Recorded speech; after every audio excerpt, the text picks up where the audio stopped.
Hello student, तो कैसे हो आप सभी। मैं आशा करता हूं कि क्लास 11th के हमारे सभी स्टूडेंट बहुत ही अच्छे होंगे।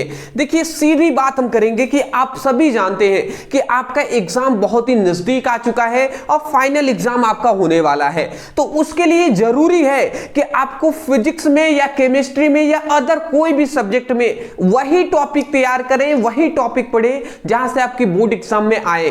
तो फिलहाल आज के इस वीडियो में हम लेकर आ चुके हैं 50 मोस्ट इंपॉर्टेंट प्रश्न या हम कह सकते हैं परिभाषा क्लास 11th फिजिक्स के।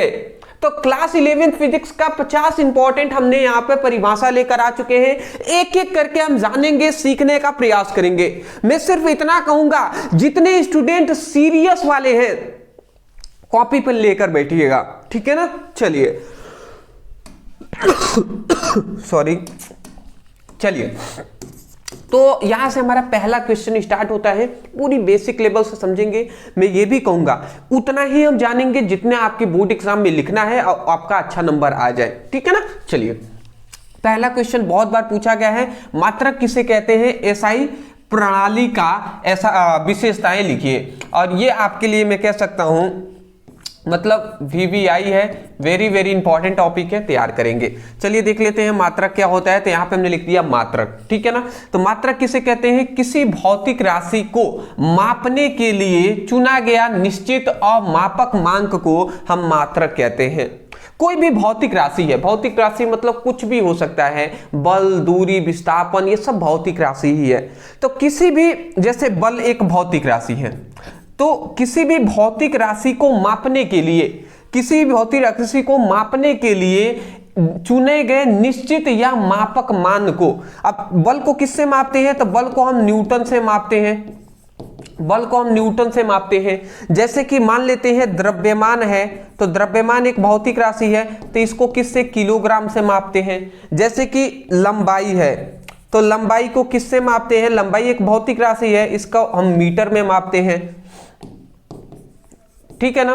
तो यहां पे हम क्या कह रहे हैं, किसी भी भौतिक राशि को, किसी भी भौतिक राशि को मापने के लिए चुना गया एक निश्चित या मापित मान को ही हम क्या कहते हैं, मात्रक कहते हैं। समझ में आ गया ना। देखिए, इसका उदाहरण में लिख दिया है कि लंबाई का मात्रक क्या होता है, मीटर होता है। लंबाई को मीटर से मापते हैं। इसका और एग्जांपल दे सकते हैं कि बल को न्यूटन से मापते हैं, द्रव्यमान को किलोग्राम से मापते हैं। सिंपल सा है। उसके बाद यहाँ पे कुछ पॉइंट्स हमने लिखा हुआ है, एक एक करके मैं समझा देता हूँ। सबसे पहली पॉइंट, एसआई प्रणाली की विशेषताएं। सॉरी, अब यहाँ पे हम देखने वाले हैं एसआई जो प्रणाली है इसकी विशेषताएं क्या क्या होती हैं। तो पहली विशेषताएं है, यह अंतरराष्ट्रीय मान्य प्रणाली है। मतलब यह अंतरराष्ट्रीय, पूरी अंतरराष्ट्रीय इंटरनेशनल पर ये क्या है, ये सभी प्रणालियां मान्य है। जैसे कि लंबाई को पूरी जगह पर कहीं पर भी मीटर से ही मापा जाता है, ठीक है ना। द्रव्यमान को किलोग्राम से, बल को न्यूटन से, इस तरीके से सभी का मापा जाता है। अगला आता है, इसे 7 मूल मात्रक होते हैं। मतलब मात्रक जो होते हैं 7 मूल मात्रक होते हैं। कौन कौन सा होता है, तो एक होता है, मैं बोल दे रहा हूं, लंबाई होता है, द्रव्यमान होता है, लिख भी दूं, लंबाई होता है, द्रव्यमान होता है, सेकेंड होता है, ज्योति तीव्रता, तापमान के लिए टेम्परेचर होता है, ठीक है। तापमान को हम केल्विन से मापते हैं ना, तो तापमान को किससे मापते हैं, केल्विन से। फिर पदार्थों की मात्रा को मोल से मापा जाता है, ज्योति तीव्रता को कैंडिला से मापा जाता है, विद्युत धारा को आई से मापा जाता है। तो देख लीजिए, ये 7 मूल मात्रक है। लंबाई, सॉरी मूल मात्रक बताना था ना, तो मीटर यहाँ पे होगा। लंबाई का मात्रक मीटर और द्रव्यमान का मात्रक किलोग्राम। तो देखिए, ये 7 मूल मात्रक है। लंबाई मीटर है, किलोग्राम है, सेकेंड है, ये क्या है, केल्विन है, मोल है, कैंडिला है और विद्युत धारा है। तो ये 7 हमारे मूल मात्रक है, इसको आपको याद रखना है, ठीक है ना। तो ये 7 मूल मात्रक होते हैं, ये याद रखेंगे। यह दशमलव प्रणाली पर आधारित होता है और इसे वैज्ञानिक और तकनीकी कार्यों में उपयोगी होता है। वैज्ञानिक या तकनीकी कार्य, कोई भी हम चीजें माप रहे हैं और वो कितना है, ये बोर्ड ही है, ये कितनी लंबाई का है, ठीक है। तो इसको मापने के लिए ये एक तकनीकी कार्य है, तो मापने के लिए इसका प्रयोग किया जाता है। सही बात है। तो मैं आशा करता हूं आप समझ के होंगे। स्क्रीनशॉट लीजिए, आगे बढ़ेंगे। जितना हमें जानना है उतना ही हम जानेंगे जी, ठीक है ना। चलिए, नेक्स्ट हमारा क्वेश्चन आता है, नेक्स्ट हमारा क्वेश्चन है व्युत्पन्न मात्रक क्या होते हैं? दो उदाहरण दीजिए। एक मूल मात्रक होता है, एक व्युत्पन्न मात्रक। मूल मात्रक का मतलब ऐसे मात्रक जो स्वतंत्र होते हैं, किसी पर निर्भर नहीं करते, वो मूल मात्रक है। अब व्युत्पन्न मात्रक का मतलब जो मूल मात्रकों पर निर्भर होते हैं, उसी मात्रक को व्युत्पन्न मात्रक कहते हैं। तो यहां पे हमने एक परिभाषा लिखा है कि व्युत्पन्न मात्रक का परिभाषा क्या लिखे हैं कि जो मात्रक मूल मात्रकों के संयोजन से बनते हैं, संयोजन से बनते हैं मतलब उनके जुड़ने से, मूल मात्रकों के जुड़ने से बनते हैं, तो उन्हें व्युत्पन्न मात्रक कहते हैं। या आप ये भी कह सकते हैं, देखिए व्युत्पन्न मात्रक का क्या कह सकते हैं, मैं सिंपल सा परिभाषा कह दे रहा हूं। अगर आपसे कोई पूछ दे मूल मात्रक, तो आप क्या कहेंगे? देखिए सिंपल वाला भी हम बताते हैं। तो मूल मात्रक का मतलब ऐसा मात्रक जो स्वतंत्र होता है,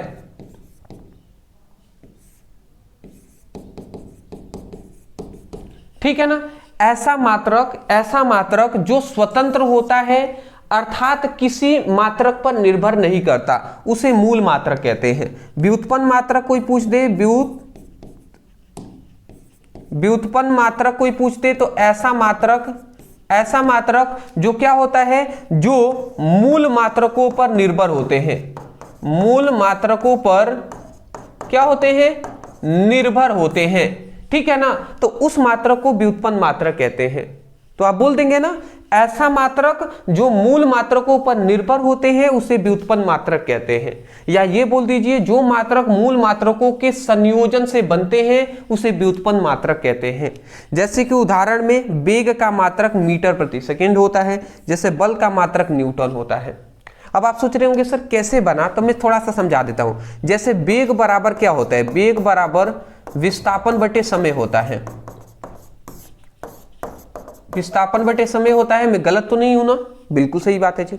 देखिए वेग का अगर मात्रक मीटर प्रति सेकंड होता है, आप ही सोचिए विस्थापन क्या है? विस्थापन को किससे मापेंगे? विस्थापन एक प्रकार की लंबाई है, तो लंबाई को मापेंगे कैसे? मीटर से, और समय को मापेंगे सेकंड से। तो ये बताइए मीटर प्रति सेकंड हुआ ना? तो ये आपसे मैं पूछ रहा हूं कि बताइए मीटर प्रति सेकंड, ये मीटर कौन सा है? तो मीटर एक मूल मात्रक है कि नहीं है? और समय क्या है? सेकंड भी मूल मात्रक है कि नहीं है? तो ये हमारा मीटर प्रति सेकंड व्युत्पन्न मात्रक है। परंतु ये व्युत्पन्न मात्रक कब कैसे उत्पन्न हुआ है? मूल मात्रकों के संयोग हुआ है। मूल मात्रक जब जुड़े हैं, मूल मात्रकों की सहायता हमने लिया है, तभी जाकर तो ये व्युत्पन्न मात्रक आए हैं ना। तो यही बात कहा जा रहा है कि ऐसे मात्रक जो मूल मात्रकों पर निर्भर करते हैं उसे व्युत्पन्न मात्रक कहते हैं। स्क्रीनशॉट, क्या बात है, अच्छी बात है जी। ऐसे ही हम स्क्रीनशॉट लेते हुए चलेंगे, फटाफट हमें बहुत सारे क्वेश्चन देखने हैं, तो जितना हो सकेगा उतना हम कराएंगे जी। मैं यहां पे एक बात कहना देना चाहता हूं कि आप सभी जो इस वीडियो को देख रहे हैं, यहां पर मैं 2-2 मिनट में आपको एंजॉयमेंट वाली कुछ चीजें हम नहीं बताएंगे दोस्त, ठीक है, जिससे आपको हंसी आए, एंजॉयमेंट लगे। दोस्त मेरा ऐसा काम भी नहीं है, मैं ऐसा कर भी नहीं पाता हूं, ठीक है ना। मैं चाहता हूं कि अगर आप 45 मिनट अच्छे से पढ़ने आए हैं तो पढ़ लीजिए, उसके बाद आप एंजॉयमेंट कीजिए, मोबाइल देखिए, क्या करिए, मैं उससे कोई मतलब नहीं है। मैं चाहता हूं पढ़ रहे हैं तो उतने समय अच्छे से पढ़ लें, ठीक है ना। तो बाबू फोकस के साथ आप पढ़ाई कीजिएगा, सब्र रखिएगा दिल में, खुदा पर, ईश्वर पे, भगवान पे भरोसा रखिएगा, जो होगा अच्छा ही होगा जी, ठीक है ना। चलिए परिशुद्धता और शुद्धता को की परिभाषा लिखिए और उदाहरण दीजिए। देखिए परिशुद्धता का मतलब क्या होता है कि बार बार किए गए मापों का आपस में बहुत निकटता को ही हम परिशुद्धता कहते हैं। बार बार आपस में किए गए मापों की निकटता को ही हम परिशुद्धता कहते हैं, ये बात आप याद रखेंगे। और यहां पे मैं बताना चाहूंगा शुद्धता का परिभाषा क्या है कि माप का वास्तविक मान बहुत निकट हो तो उसे शुद्धता कहते हैं। अक्सर स्टूडेंट समझ नहीं पाते हैं कि शुद्धता और परिशुद्धता में अंतर क्या होता है। मैं आपको कह रहा हूं ना, थोड़ा सा ध्यान से समझेंगे आपको समझ में आ जाएगा। पहले मैं शुद्धता को बता रहा हूं कि कोई भी चीज को हम माप रहे हैं, मान लेते हैं ये एक तार है और इसकी लंबाई को हम माप रहे हैं कितना है, तो ये माप है। तो माप का जो वास्तविक मान होगा ना, वास्तविक मान के जो बहुत नजदीक होगा वही उसी को हम शुद्धता कहेंगे। शुद्धता को यथार्थता भी कहा जाता है, ठीक है। चलिए मैं आपको थोड़ा एग्जांपल से समझाता हूं। सपोज डैट कि मान लेते हैं एक वस्तु है या एग्जाम्पल हम बता रहे हैं, मान लेते हैं माना एक चालक की लंबाई 10 मीटर है। ऐसे हमने मान लिया, माना एक चालक की लंबाई 10 मीटर है। अब मान लेते हैं तीन व्यक्ति हैं। अब उस चालक की वास्तविक लंबाई क्या है, 10 मीटर है। ये ए व्यक्ति है, ये बी व्यक्ति है और ये सी व्यक्ति है। अब हमने इन तीनों को कह दिया कि ये चालक को माप कर बताइए कितना है। सपोज दैट ये 10 सेंटीमीटर का या 10 मीटर का है, मीटर का ही मान लेते हैं। तो एक व्यक्ति ने मापा, पहला ए व्यक्ति ने पहली बार ट्राई किया तो उसको पता चला कि 9.9 मीटर है। ठीक है, फिर इसको और भी अवसर दिया गया क्योंकि एक बार में कंफर्म नहीं पता चल सकता है, मतलब होता है ना, डाउट आता है क्या सही है कि नहीं है। तो फिर इसने दूसरी बार मापा तो इसको लगा कि 10.1 मीटर है। फिर इसने तीसरी बार मापा तो इसने कहा 10.10 सेंटीमीटर मीटर है। तो ये इतना हमसे 3 बार में ये इतना बताया। पहले नापा तो कह रहा है इतना है, फिर दूसरे में इतना, तीसरे में इतना, ये बता दिया। ठीक है, दूसरा फिर व्यक्ति को कहा गया आप 3 बार ट्राई कीजिए, बताइए वास्तव में कितना है। तो पहली बार जो ये ट्राई किया तो इसका आ गया 9.8 मीटर इन्होंने बताया चालक तार की लंबाई। दूसरा में ये मापे तो इनको पता चला कि 3 इतना मीटर है, 10.3 मीटर। और तीसरी बार इन्होंने मापा तो इनको पता चला 9.2 मीटर है। ठीक है, फिर इसने सी वाले व्यक्ति है, इसको भी कहा गया कि आप भी 3 बार माप कर बताइए कि जो चालक की लंबाई है कितनी है।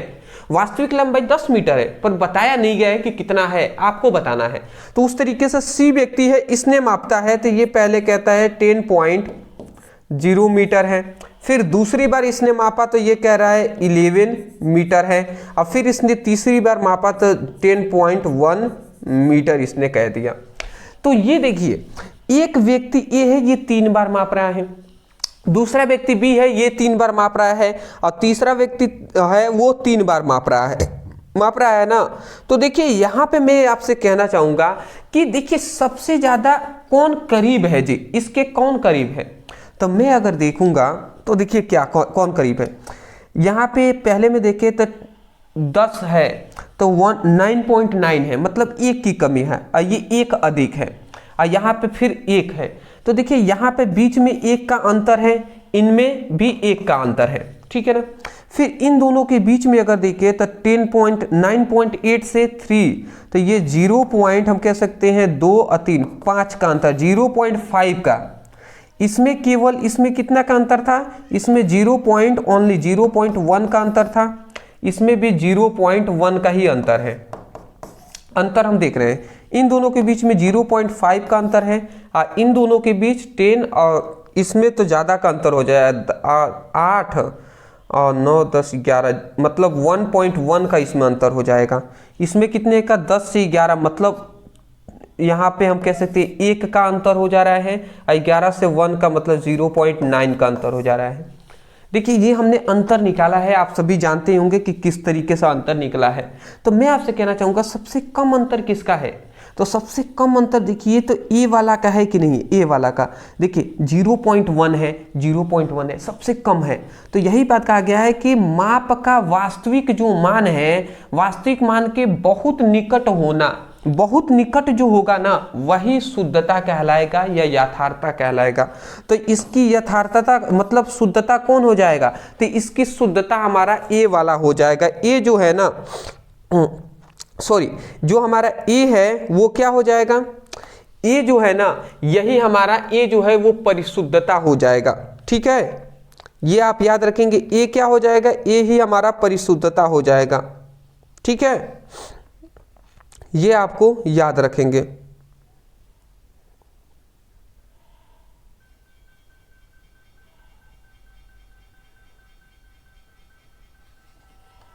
ठीक है, तो ये बात आप याद रखेंगे। यहाँ पे बहुत सारी चीज़ें हैं जो अक्सर स्टूडेंटों को कंफ्यूज कर देता है, इसलिए मैं क्लियर करना चाहूँगा कि देख लीजिए यहाँ पे क्या कहा गया है। परिशुद्धता पहले हम देख लेते हैं। तो परिशुद्धता में यहाँ पे ये हमने एग्जांपल आपको समझा दिया ना, मैं आपको समझाना चाहूँगा। परिशुद्धता का मतलब होता है बार बार किए गए मापों, बार बार यहाँ पे माप किया गया है तो बार बार किए गए मापों में आपस में बहुत निकटता होना ही परिशुद्धता कहलाता है, कि आपस में ये सब कितने नज़दीक हैं।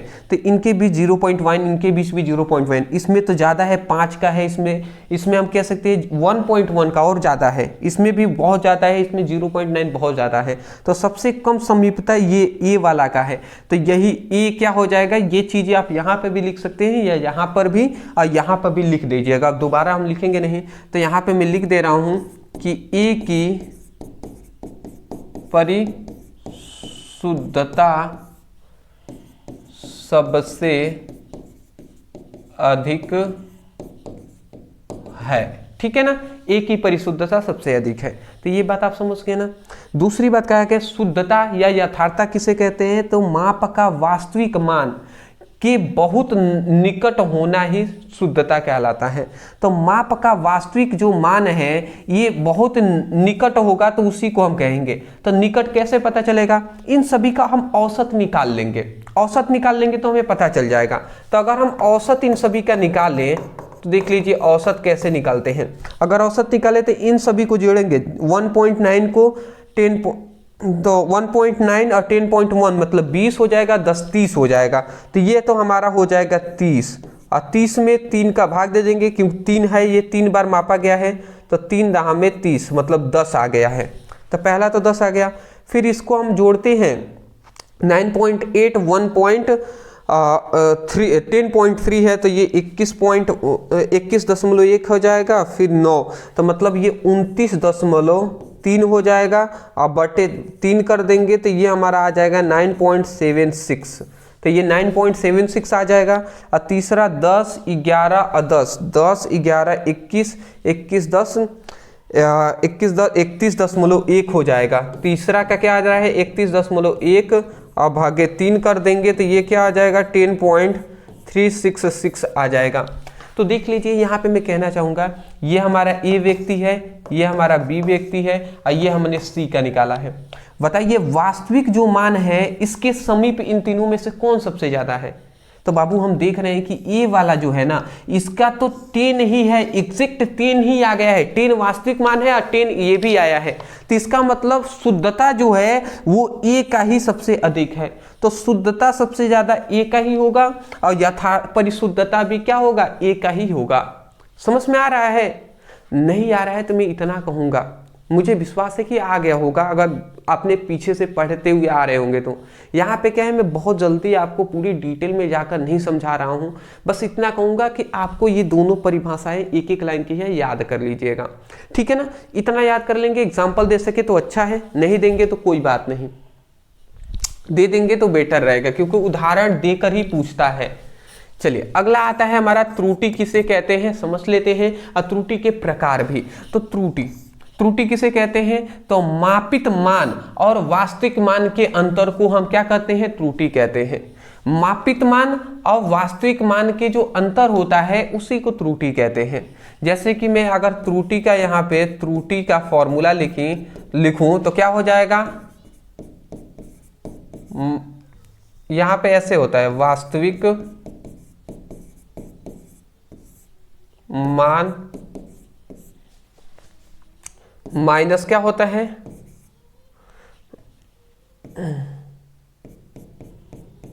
मापित मान, ठीक है। तो ये आप याद रखेंगे, त्रुटि बराबर होता है वास्तविक मान बटे मापित मान होता है। तो ये आप याद रखेंगे, मापित मान और वास्तविक मान का जो अंतर होता है उसी को त्रुटि कहते हैं, ठीक है ना। उदाहरण जैसे वास्तविक मान अगर 10 सेंटीमीटर है तो मापित मान क्या है 9.8 है, तो त्रुटि कितना हो जाएगा। तो हम देख लेते हैं, अगर त्रुटि हम त्रुटि निकाले तो वास्तविक मान कितना है 10 है, अब मापित मान कितना है 9.8 है। इनका अंतर क्या हो जाएगा, इनका अंतर हो जाएगा 2, तो 2 ही क्या हो जाएगा त्रुटि हो जाएगा, मतलब 2 नहीं 0.2 हो जाएगा, 0.2, ठीक है समझ रहे हैं ना, 0.2 हो जाएगा। तो यही 0.2 क्या हो जाएगा त्रुटि हो जाएगा। आशा करता हूं समझ रहे होंगे। अगला हमारा आता है त्रुटि के प्रकार, यहाँ पे पूछा गया है।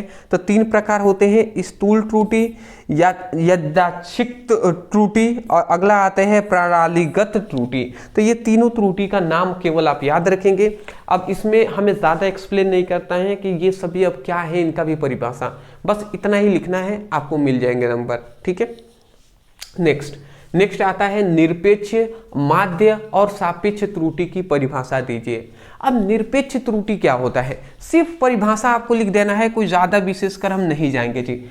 निरपेक्ष त्रुटि का मतलब कि मापित और वास्तविक मान के अंतर को हम निरपेक्ष त्रुटि कहते हैं।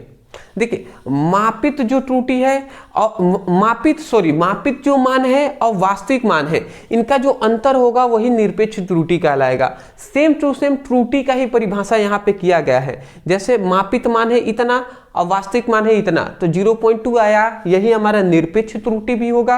अगर कोई त्रुटि का है तो यही त्रुटि भी होगा, ठीक है ना।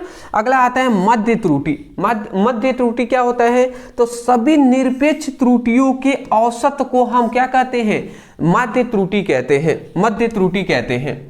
मतलब समझ रहे हैं, सभी निरपेक्ष त्रुटि, सभी जितने भी निरपेक्ष त्रुटि है, इस तरीके के बहुत सारी, जो ये 0.2 निकला है, इस तरीके से बहुत सारी चीजों का निरपेक्ष त्रुटि निकलेगा। मान लेते हैं सपोज डेट ऐसे मान लेते हैं कि किसी का आ गया 0.2, फिर किसी का आ गया 0.3, फिर किसी का आ गया 0.4, किसी का आ गया 0.5। तो सभी ये क्या है, ये सभी निरपेक्ष त्रुटि है। इसका औसत कितना निकालेंगे, औसत के लिए क्या करेंगे, जितना है 1 2 3 4 है ना, तो 4 से हम औसत कर देंगे, तो यही हमारा माध्य त्रुटि हो जाएगा। समझ रहे हैं, एक एग्जाम्पल हमने दिया है। तो ये बात आप याद रखेंगे कि माध्य मतलब निरपेक्ष त्रुटियों के जो औसत होता है उसी को हम माध्य त्रुटि कहते हैं। अगला आता है सापेक्ष त्रुटि का मतलब कि माध्य त्रुटि और वास्तविक मान के अनुपात को हम सापेक्ष त्रुटि कहते हैं। मतलब सिंपल सा है कि सापेक्ष त्रुटि अगर कोई कह दे, सापेक्ष त्रुटि अगर कोई कह दे, सापेक्ष त्रुटि कह दे तो माध्य त्रुटि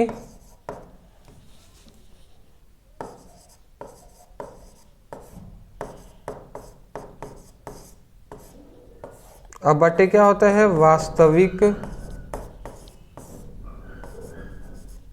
मान। तो सापेक्ष त्रुटि और वास्तविक मान का अनुपात, ये आपको याद रखना है, ठीक है ना। मतलब क्या है कि माध्य त्रुटि और वास्तविक मान का जो अनुपात होता है उसे सापेक्ष त्रुटि कहते हैं। स्क्रीनशॉट ले लीजिए, बेटर रहेगा। क्या बात है। नेक्स्ट अगला हमारा क्वेश्चन आता है कि प्रतिशत त्रुटि किसे कहते हैं, सूत्र लिखिए।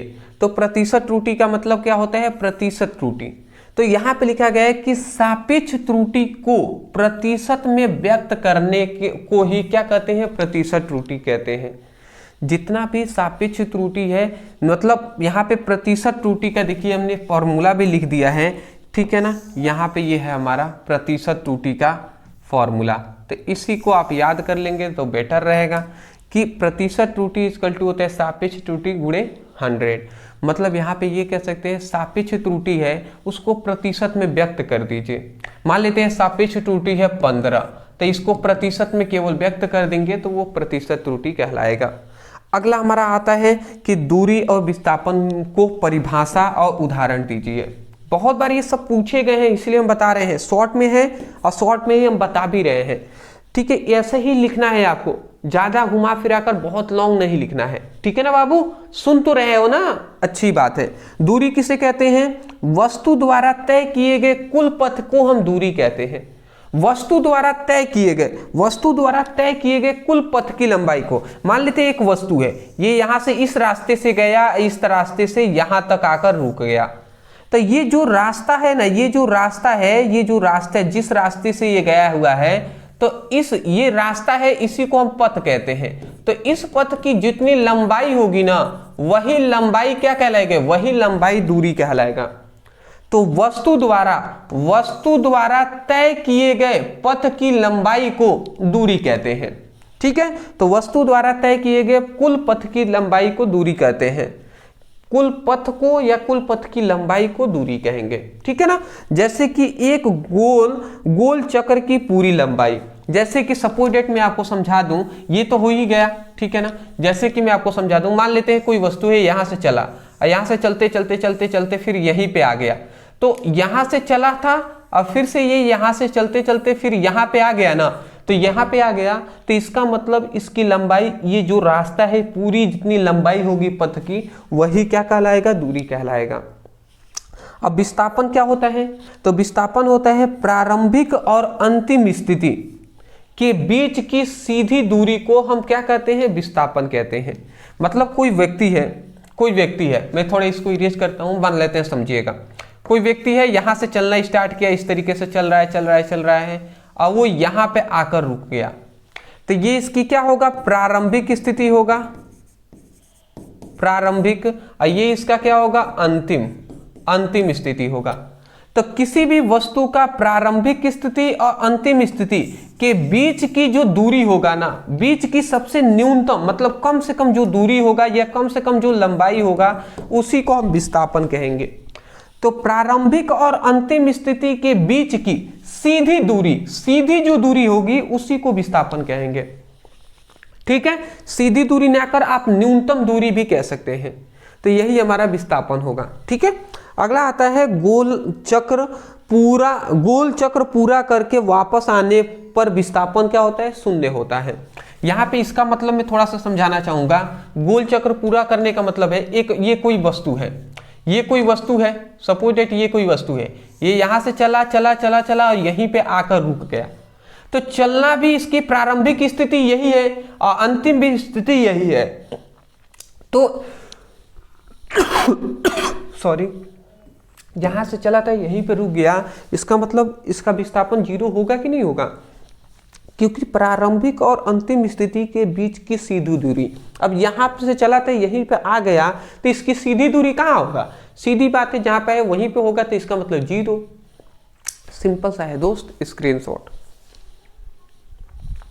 फटाफट हम आगे बढ़ते हैं, ठीक है ना, बिल्कुल भी देरी नहीं करेंगे। अगला आता है चाल और वेग को परिभाषा एवं उदाहरण दीजिए।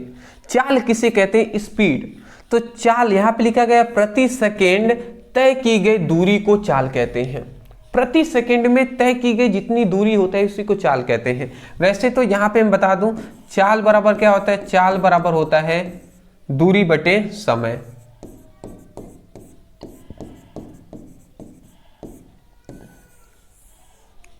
चाल बराबर दूरी बटे समय होता है।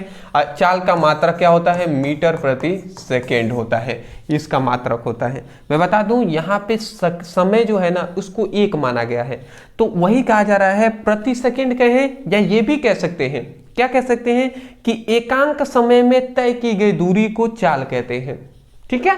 जो भी आपको अच्छा लगे वो कर दीजिएगा। उदाहरण में मीटर प्रति सेकंड, 10 मीटर प्रति सेकंड ऐसे भी लिख सकते हैं। वेग क्या होता है, तो प्रति सेकंड हुआ विस्थापन दिशा सहित विस्थापन को वेग कहेंगे।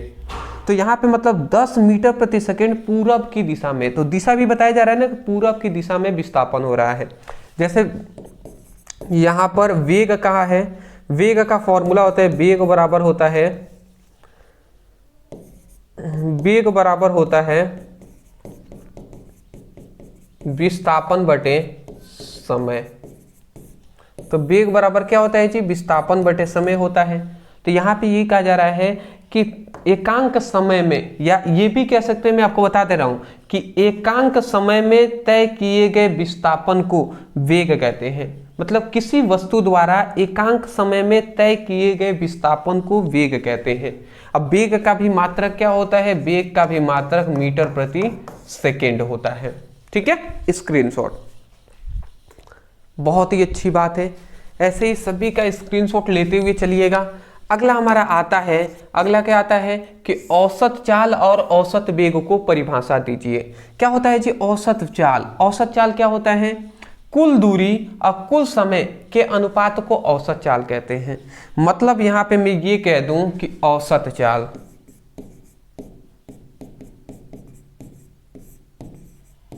औसत चाल बराबर क्या होता है, कुल दूरी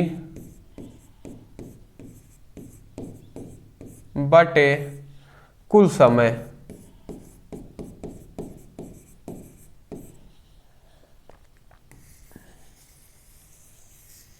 ठीक है ना, तो ये आप याद रखेंगे। औसत चाल इक्वल टू कुल दूरी बटे कुल समय। ठीक है ना, तो कुल दूरी और कुल समय का जो अनुपात होता है उसी को औसत चाल कहते हैं। ठीक है, तो यहाँ पे उदाहरण में हमने क्या लिख दिया है, 10 मीटर दूरी है और 10 सेकेंड का क्या है, समय लगा है, तो इसका जो औसत चाल हो जाएगा वो 10 मीटर प्रति सेकेंड हो जाएगा। आप निकाल के भी दे सकते हैं। मान लेते हैं कुल दूरी है 10 मीटर, तो औसत चाल अगर निकालना है, औसत चाल अगर हम निकालें, औसत अगर चाल हम निकालें तो कुल दूरी क्या है, 100 मीटर है और कुल समय कितना है, 10 मीटर। तो 100 से 10 में भाग देंगे तो 10 मीटर प्रति सेकेंड आएगा कि नहीं आएगा, बिल्कुल सही है, तो वही हमने लिखा हुआ है। अगला आता औसत वेग किसे कहते हैं, तो कुल विस्थापन और कुल समय के अनुपात को औसत वेग कहते हैं। मतलब यहां पे ये है कि औसत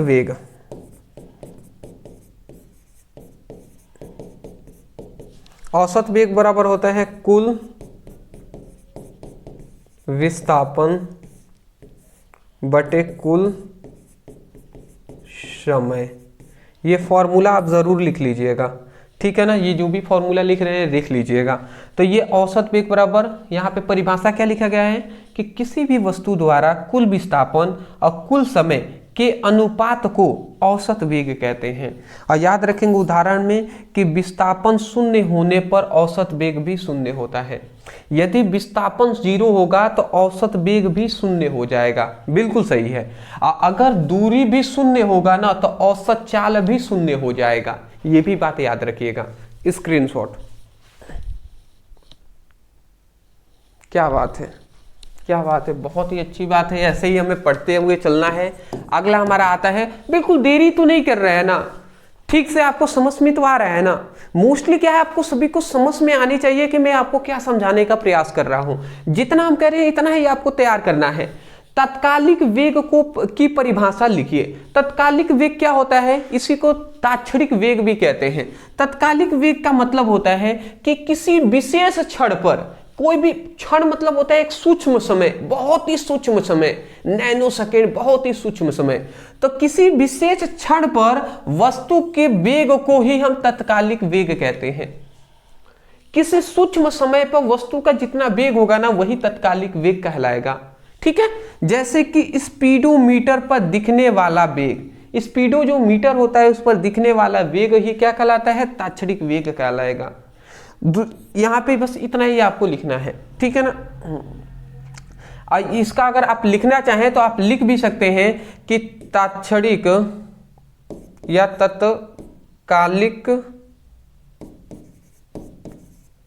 तत्कालिक वेग का फॉर्मूला भी लिख सकते हैं। तत्कालिक वेग बराबर होता है वस्तु का वेग अब बटे विशेष क्षण, या फॉर्मूला भी लिख सकते हैं। ठीक है ना, और लिख ही लीजिएगा, बेटर रहेगा। ठीक है ना, तत्कालिक वेग बराबर होता है वस्तु के वेग और विशेष क्षण। तो यही कह रहे हैं किसी विशेष क्षण पर वस्तु के वेग को ही तत्कालिक वेग कहते हैं। ठीक है, अगला इसका भी मात्रक क्या होता है, तो इसका भी मात्रक आप याद रखेंगे। तो वेग बराबर मीटर प्रति सेकेंड होता है, तो इसका मात्रक क्या हो जाएगा, मीटर प्रति सेकेंड स्क्वायर हो जाएगा। ये आप याद रखेंगे। सॉरी, मीटर प्रति सेकेंड कैसे भैया, इसका तो मीटर प्रति सेकेंड हो जाएगा और गुणे समय को सेकेंड लिख देंगे, विशेष क्षण को सेकेंड। हाँ हाँ, ठीक ठीक ठीक, ये इसका हो जाएगा मीटर प्रति सेकेंड स्क्वायर हो जाएगा। ठीक है, ये याद रखेंगे। त्वरण किसे कहते हैं, त्वरण को परिभाषा और उदाहरण दीजिए। तो त्वरण का परिभाषा क्या हो जाएगा, त्वरण का परिभाषा होता है वेग में परिवर्तन के दर को त्वरण कहते हैं। त्वरण का एक फॉर्मूला होता है, देखिए ये त्वरण का परिभाषा कहाँ से आया। त्वरण बराबर होता है वेग में परिवर्तन बटे समय अंतराल, ये फॉर्मूला होता है। ये आपको फॉर्मूला याद रखना है, ये हमारा होता है।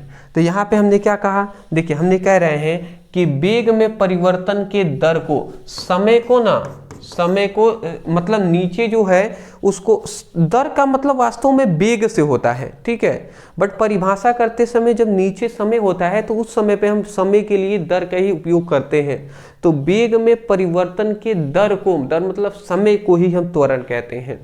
तो वेग में परिवर्तन के दर को त्वरण कहते हैं। तो यही बात है कि वेग में परिवर्तन के दर मतलब समय को ही हम त्वरण कहेंगे, ठीक है ना। एक त्वरण का त्वरण को ए से दर्शाते हैं, ए इक्वल टू एक और होता है कि यहाँ पे त्वरण बराबर होता है अंतिम वेग माइनस प्रारंभिक वेग बाई टी भी होता है। तो ये भी बात आप याद रखेंगे, अंतिम वेग माइनस प्रारंभिक वेग बाई टी होता है। उदाहरण क्या होता है, गाड़ी की गति बढ़ाना या घटाना, मतलब गाड़ी के वेग को बढ़ना या घटना, वो सब क्या कहलाएगा, वो त्वरण कहलाता है, ठीक है। चलिए स्क्रीनशॉट ले लीजिए।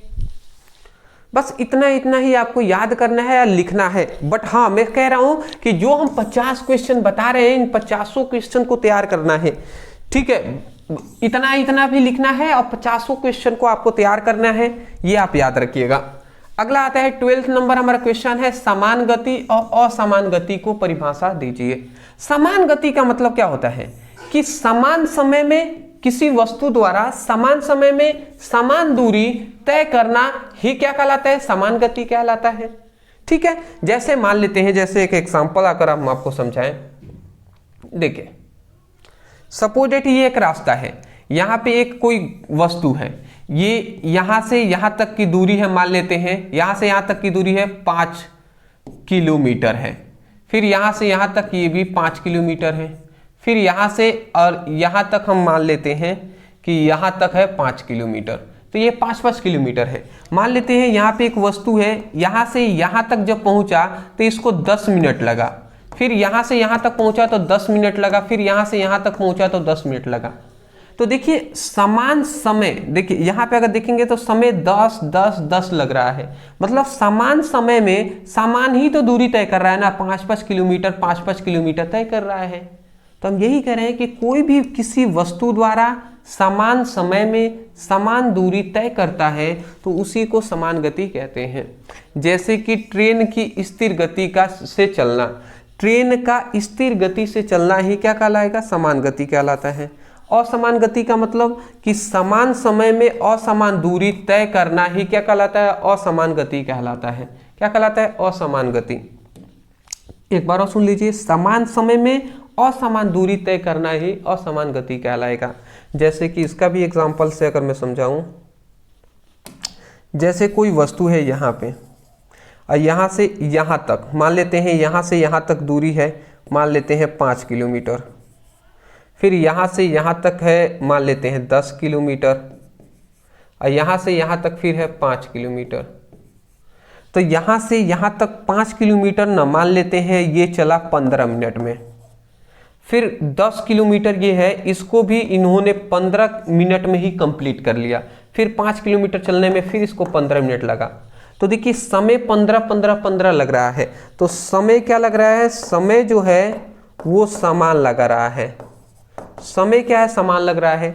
तो समान समय में असमान दूरी तय कर रहा है ना, 5, 10, 15। तो इसका मतलब क्या है, असमान दूरी तय कर रहा है। तो यही कह रहे हैं, किसी भी वस्तु द्वारा समान समय में असमान दूरी तय करता है तो उसे असमान गति कहते हैं, ठीक है ना। जैसे कि शहर में चलती बस, शहर में जो चलती हुई बस होता है वो समान समय में ही असमान दूरी तय करता है, ठीक है ना। तो वही हमारे क्या कहलाएगा, असमान गति कहलाएगा।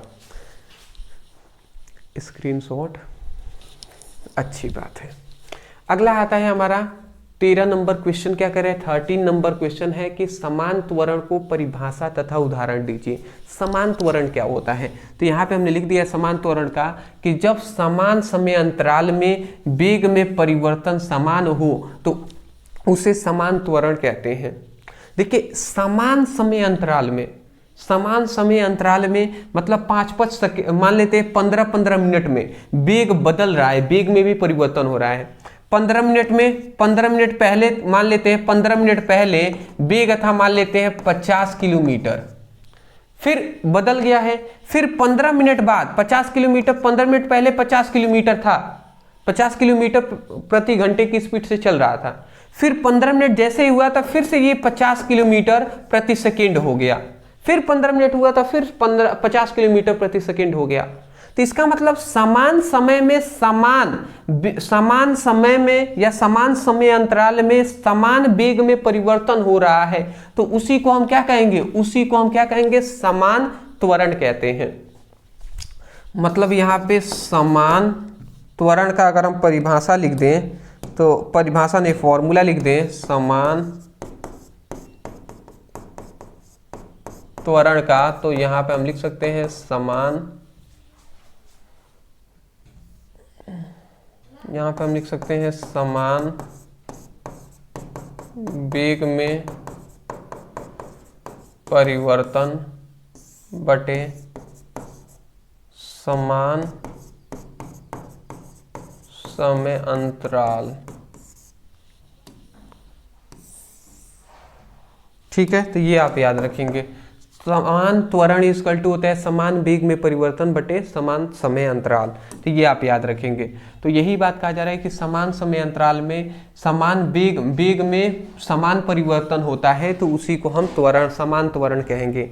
जैसे कि मुक्त पतन करती वस्तु, मुक्त पतन करती वस्तु ये क्या कहलाएगा, हमारा समान समय में समान वेग से क्या करता है, वेग में परिवर्तन होता है। अगला आता है अदिश और सदिश राशि के परिभाषा उदाहरण दीजिए। अदिश राशि पहले समझ लेते हैं। अदिश राशि का मतलब कि ऐसी भौतिक राशि या ऐसी राशि जिसमें केवल परिमाण होता है, उसे हम सदिश राशि कहते हैं। जैसे कि द्रव्यमान समय। सदिश राशि का मतलब जिनमें मतलब ऐसी भौतिक राशि या ऐसी राशि जिसमें परिमाण और दिशा दोनों होते हैं, जिसमें परिमाण और दिशा दोनों होते हैं, उसे हम सदिश राशि कहते हैं। जैसे वेग और बल। ठीक है, स्क्रीनशॉट, अच्छी बात है।